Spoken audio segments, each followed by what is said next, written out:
The 8 famous engines. The Fat Controller's engines.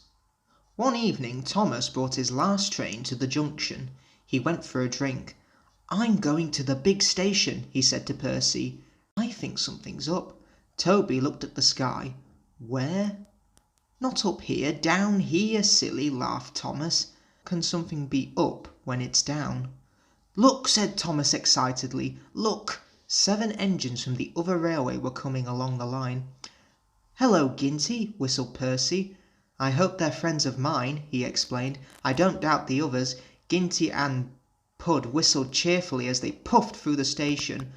"What is all this?" asked Thomas. "The Fat Controller's got a plan," answered his driver, "and he's going to tell it to us. Come on." So they followed to the big station at the end of the line where all the engines had gone. The Fat Controller was waiting for them. "There are people in England," he said, "who have read about us in the books, but they do not think that they are real." "Shame," squeaked Percy. The Fat Controller glared.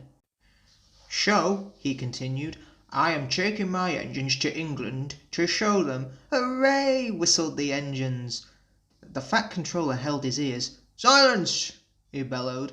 "We start the day after tomorrow at 8 a.m.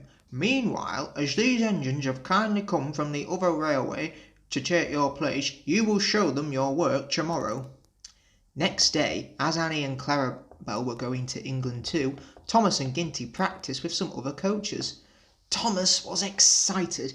He began boasting about his race with Bertie. "I whooshed through a tunnel and stopped an inch from the buffers, like this. Crash!"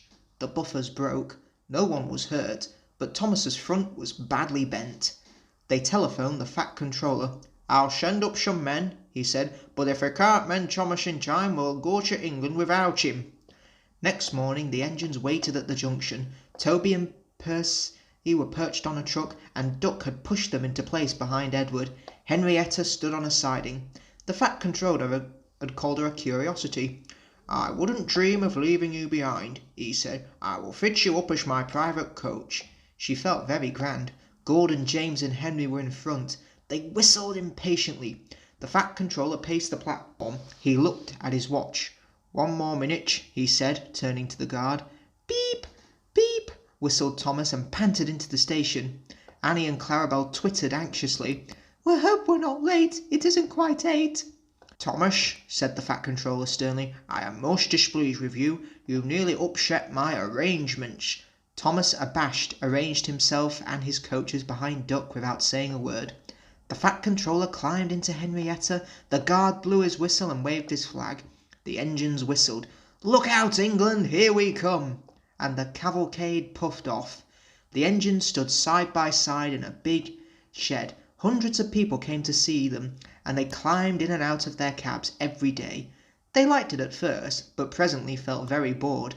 They glad when it was time to go. The people along their line put their flags out and cheered them home. "We are glad to see you," they said. Those others did their best, but they don't know our ways. Nothing anywhere to compare with our Fat Controller's engines.